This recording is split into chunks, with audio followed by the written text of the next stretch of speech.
We've got this from NPR. Supreme Court justices appear divided in birthright citizenship arguments. So for those that aren't familiar today, they heard the oral arguments as to whether or not people get citizenship just because they were born here. They also heard arguments on universal injunctions. And as always, the liberals are saying the clearly liberal things and the conservatives saying the clearly conservative things. They're going to say the U.S. Supreme Court seemed at least partially divided on Thursday as the justices heard more than 2 hours of arguments debating how the lower courts should handle Trump's executive order on birthright citizenship. Trump has long maintained there's no such thing as birthright citizenship, but the Supreme Court ruled otherwise 127 years ago. They were wrong, by the way. That's my opinion. The court said then, and since then, that the text of the 14th Amendment, enacted after the Civil War, says that all babies born in the U.S. are automatically U.S. citizens. Undaunted, Trump on his first day issued an executive order, we know. When the Court of Appeals refused to intervene while the litigation proceeded, the Trump admin asked the Supreme Court to block universal injunctions altogether. The admin asserted that single district judges should not have such broad authority. So on Thursday, the court heard emergency arguments in the case. So yeah, it doesn't seem like they're going to answer just right now on birthright citizenship, but on the issue of, they could. Universal injunctions. One of the most fascinating statements in this, I think it was Ketanji Brown Jackson. It might have been. It was one of the liberals. It's stupid. And it was. They said, what's wrong? So the argument was, what's wrong with a district court judge telling the government what you're doing is illegal, so you can't do it to anyone? And the Solicitor General for the U.S. said, we enacted Trump signed an executive order about, the military. I think it was the military. And we got a court to issue a universal injunction saying you cannot enact this. So we appealed. The appeals court put a stay on the injunction saying, for the time being, until this is properly adjudicated, you can continue. Shortly after that, they filed in another district court and got another universal injunction. So how does it make sense that you're going to get an appeals court saying keep going, but then another district court can just put another injunction? And the Supreme Court justice said, yeah, but then wouldn't everyone who's affected have to get a lawyer and sue when these things happen? And I'm just like, are you a yes? Are you kidding me? The argument from the liberal court was that people uninvolved in a court case could and should be granted relief or impacted by a court's decision. That is an absurdity. That means that argument is Phil could file a lawsuit over the interpretation of music royalties or something, and then totally unrelated to the case, the judge could say, and people can't wear beanies anymore. And then I'm like, wait, what do I have to do with this? I am not a party to this lawsuit. Why are you enjoining my actions after the fact? That's the argument they were making. It is a stupid argument.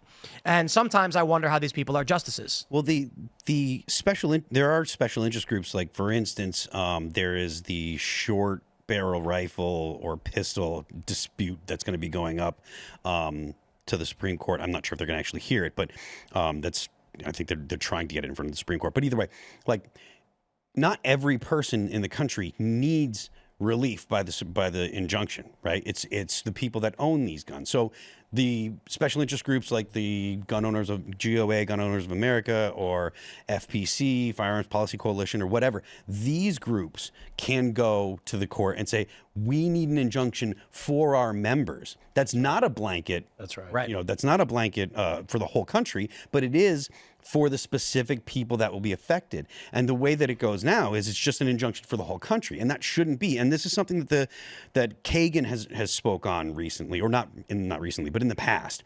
These injunctions that are blanket injunctions that prevent the administration from carrying out its job need to end. Mm-hmm. You can't just have the judiciary impeding the executive office from doing its job. The lower courts. Yeah. Right? Because that's the real problem, is that you've got how many hundreds or thousands of these individuals are there? I don't know, but you can't, it's chaos when you let one person in a lower court be the literally give them the veto power of a president on policy that affects the entire nation. That's insane. That was never an intention of the founding fathers. Nowhere in the Constitution does it grant the judiciary the power to issue universal decrees as to how the country is run. I mean, and it's a particularly egregious with Donald Trump's ban on transgender servicemen and women in the military. This is a DSM-5 mental disorder. That is the academic phrase. I'm not trying to disrespect anybody. YouTube, calm down.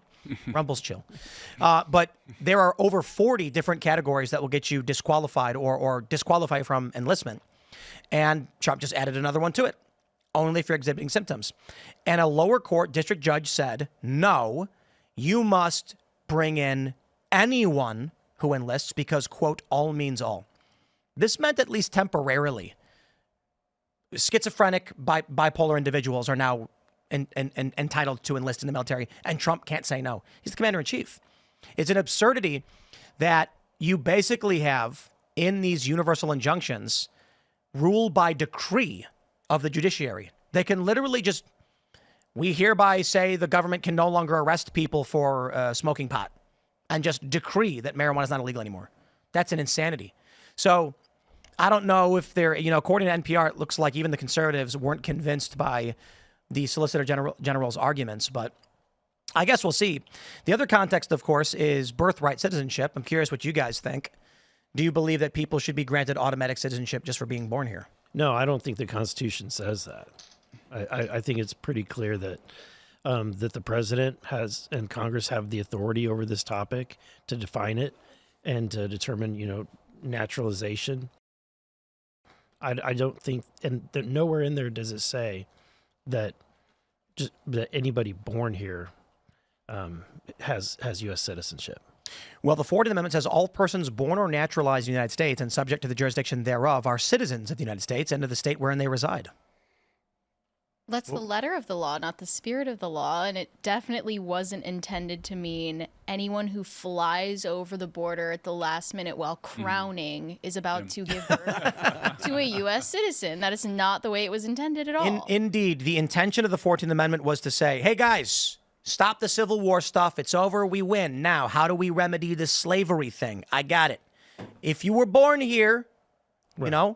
You're a citizen. We good? Okay, now moving forward, and then 40 years later, somebody was like, yeah, but it says if you're born here, you're a citizen.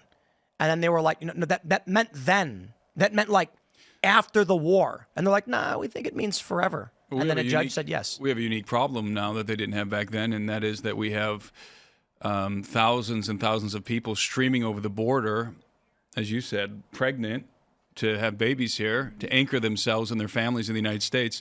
And a lot of these people are not, they're not amalgamating with the culture. Right. They have their own cultures, and they maintain, in some sense, they maintain their patriotism and allegiance to the countries that they come from. This is a unique problem that we have. This isn't a problem that goes back to the Civil War. So I think it needs a new solution. Yeah, I think one of the challenges, we constantly hear from liberals arguments about how the Founding Fathers didn't understand the technological advancements that would alter the meaning of the Constitution. And I don't completely disagree with that. I just don't think it voids any of the initial Bill of Rights of the Constitution. That being said, I do think it's fair to say, here's a question for you guys. You're a member of Congress. Are you a two-way guy, you'd say? Yes. Do you think people should be allowed to have nuclear weapons? Tough one, right? I would say up everything up into nuclear weapons. What about biological weapons? No. See, I agree, but my view is procedurally we should amend the Constitution. We have to say that. Because it's clear, like whatever, to me, the way the Second Amendment is written, it's that if the military is going to have this, then the citizens should have it too. Indeed. And back then, in the late 1700s, when they were fighting a war, and then I think it was 1789 when they drafted this, people had cannons, artillery. They had warships, private warships. And even to this day, private companies make nuclear weapons for the government. They just regulate and control how it's done. So I do think we want to protect the basic right of the people to keep and bear arms, but basically everybody. I know not literally everybody, but most people would be like, we don't think random people should have biological weapons, but it's a weapon. It's used by governments. Yeah, but we're talking about the apocalypse now. The Founding Fathers couldn't have perceived of weaponized smallpox. Well, actually. So, right. Maybe, now that you mentioned that, their thoughts on bioweapons may be different than what we're talking about But my here. point But is, I in do- bringing that up, is they didn't perceive of it that way, of like weaponizing viruses to target genetics and things like that. Sure. So anyway, my point is this: airplanes. You know, it was a lot easier back in the day. If somebody came into your town and wasn't from there, they'd just be like, "Wink, you're not a citizen. Get out of here." Now what happens is someone flies here. Guy at the hospital doesn't know who this person is. That's right. And they have to take them. Yeah. Yeah, and then this Chinese woman comes in and she's like, I'm pregnant. And they're like, we don't know if they're a citizen or not. And then they give birth. And then this is okay. Whatever it is your arguments are, whatever you want to think, I'm going to tell you exactly why we have to get rid of birthright citizenship. Okay, it shouldn't exist. Iran is a great adversary of ours. We don't like them. They're crazy. They're going to build a nuclear weapon. We can't have any of that. What happens if an Iranian couple travels to the U.S. by whatever means they can, because they do, and gives birth to a child in America, and then 3 months later flies back to Iran through Turkey or something, right? Lives 20 years, let's say 20 years in Iran, and that child grows up as a staunch, Islamist and supporter of Iran and their desires and their goals, but has an American passport. This is very similar to the reality of Hassan Piker.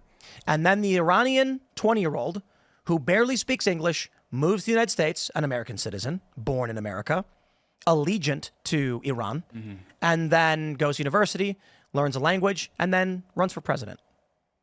15 years later, young 35-year-old, charismatic, says, trust me, I should be president. Everyone's like, you grew up in Iran, an adversary of this nation. Doesn't matter. American citizen.